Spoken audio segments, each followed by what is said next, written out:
Ops, lapu-lapu agad. Ayun, sa pool. Maganda at lapu-lapang unang nagpakita. Ito ang lapu-lapo na kilala sa tawag na tirang dito sa aming lugar. Sana may kasama pa ito. Dandahan lang ako ng langoy para kita ko yung mga nakatago. Tulad nito, mayroong bibiya or lipstickan. Sapul kang bato ka, ay hamal na yan. At nakaalis. Sayang, pumasok sa pinakailalim. Di bali, hanap nila ng iba. Ito, dalagang bukid. Ayun, gitik. Ito naman ang dalagang bukid na sa dagat nakatira. Masarap na isda ito. 150 ang kilo. Sana meron pa. At may napansin pa akong dalagang bukid dito sa parting kanan ko. Andito sa ilalim ng bato. Ayan, sa pool. Malakas ang dalagang bukid kapag hindi napupuruhan. Kaya pag malalaki na, kailangan laging gitik para hindi makapunit. Hanap uli. At ito naman sa parting kaliwa ko, kanuping. Ayun, sa pool. Kala ko dire-diretsong alis na. Kahit medyo madalang ang isda, magagandang klase man, pwedeng tsaga-tsagaan. Itong malaking bato, testingin kong silipin sa loob. Baka meron nakatagong isda. Parang wala. Uy, may lumabas na, tikwe. Ay hamali at hindi ko napansin. Ando na, umalis na. Pating ang nasa loob ng bato. Uy, bumalik. Ayun, gitik. Buti na lang at bumalik. Nasa kalapit ko lang pala, hindi ko lang napansin. Buti at lumangoy. Kulambutan ang walang napakita. Ito sa parting kaliwa may kanuping. Nasa pinakailalim. Ayun, gitik. Mga tago pang isda. Sobrang lamig pa kasi ng tubig. Sige mga first class na isda, labas na kayo.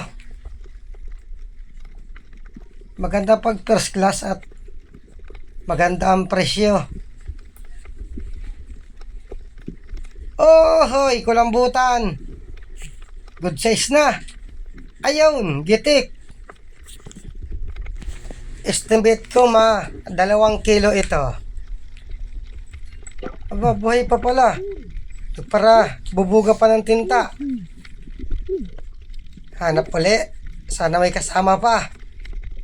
Sige, kulambutan, labas pa. Ops, pusa. Naghahanap rin ng kulambutan ng pusa. Oh, hoy, kulambutan pa. Good size din. Ayun, gitik. Ito ang tunay na gitik. Hindi nakalabas ang tinta. Ayos, kwartang linaw na ito. Sigurado ng pandordog tong. Sana meron pa. Tandahan lang ng langoy para siguradong makita yung nagkukulay batong kulambutan. Dito sa parting kaliwa. At baka naandito lang. Ops, lapu-lapo. Sibungin ang sono. Umatras pa. Ayun, sa pool. Malakas. Ganyan talagang mga sibungin kapag di napupuruhan. Malakas. Kahit alin man siguro. Kapag di napuruhan, nanlalaban. Sige. Sibungin. Pakita pa. Kanuping. Ayun, sa pool.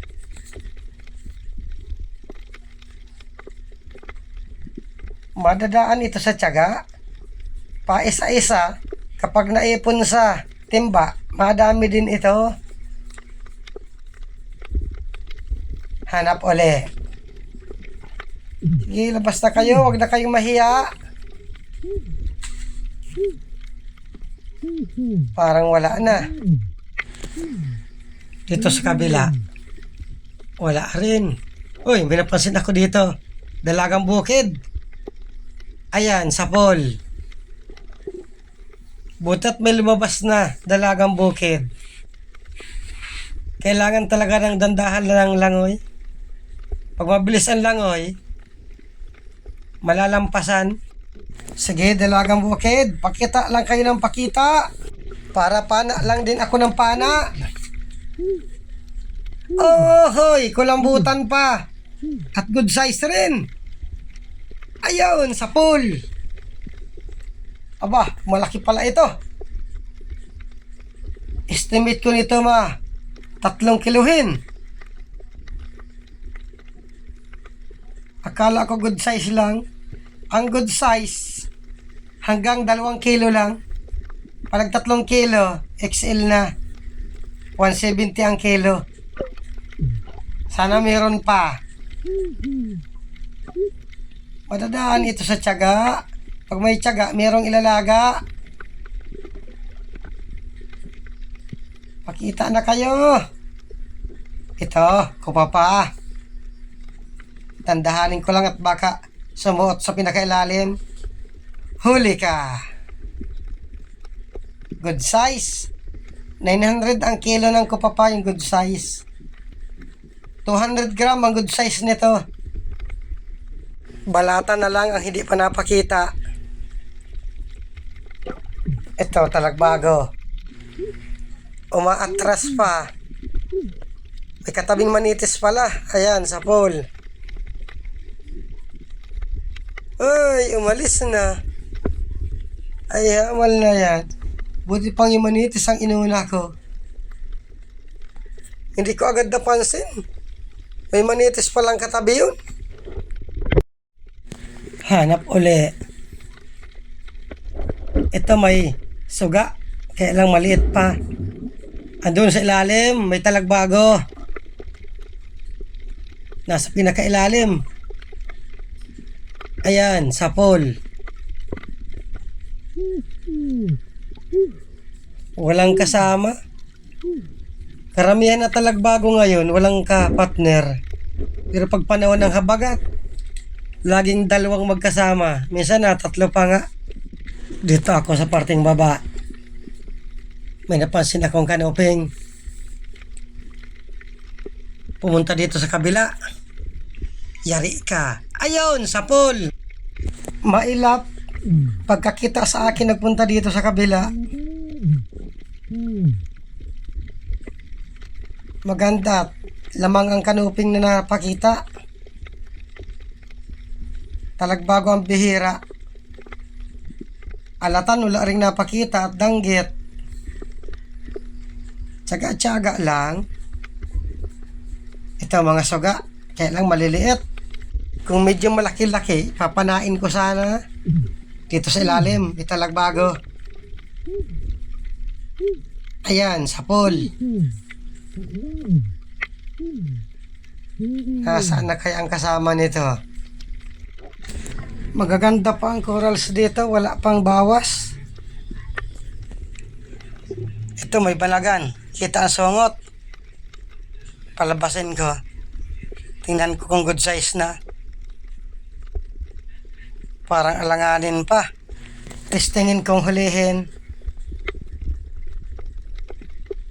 Huli ka. Hindi na kuha. Ayun, nakuha din. Maliit pa ito. Bitawan ko muna para makalaki pa. Malaki ang magandang makuha. Ito, suga. Ayan, sa pool. Ang suga, ganito na ang pinakamalaki. Hindi na ito nalaking masyado. Ito sa unahan, may napansin ako. Kupapa. Nasa pinakailalim. Huli ka. Maganda, tadagdagan ang kupapa. Good size din ito. Hanap uli.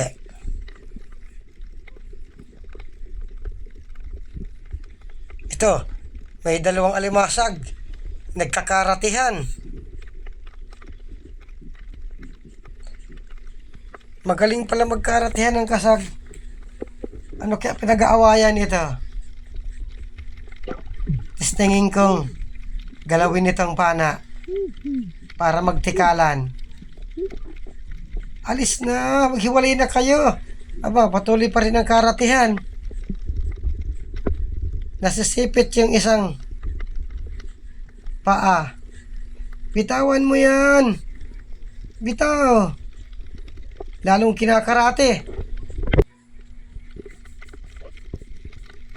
Matapang. Andun, karatihan na naman. Matira matibay. Hala. Hindi binibitawan. Yun lang. Natanggal na yung isang paa. Ito, may balagan pa. Palabasin ko ulit para makita kung good size na. Tulad rin nung isa. Magkasing liit lang. Ando na, pumasok na. Palabasin ko ulit. Pumunta dito sa kabila. Ayun, sumuot na. Hahawakan ko, titingnan ko kung good size na. Huli ka. Hindi mo huli-huli. Mailap. Ando na. Ayan, kuha din. Yun lang, may itlog. Hindi ko ito kukunin para makaitlog pa. Dumami ang banagan dito sa spot na ito. Dito ko muna ilagay sa butas para dito siya mangitlog. At nag-akyat na rin ako sa bangka. Maraming salamat sa panonood. Ayos man ang isang dive. Makakapantulog-tugtong na. Hindi na kami nagpangalawang dive.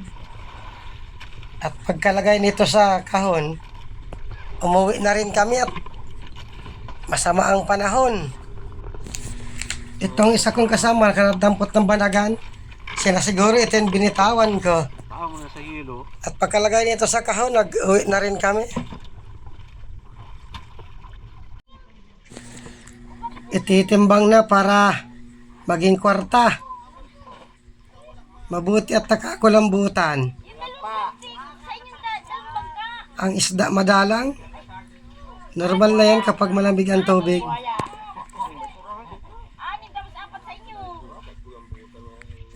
Mga kasama ko, nakapana rin ng kulambutan. Kaya magaraganda ang pandurudugtong namin. Maraming kulambutan. Ito na yung kinita kagabi. 5,705. Ay salamat at may panibago na naman pandurudugtong.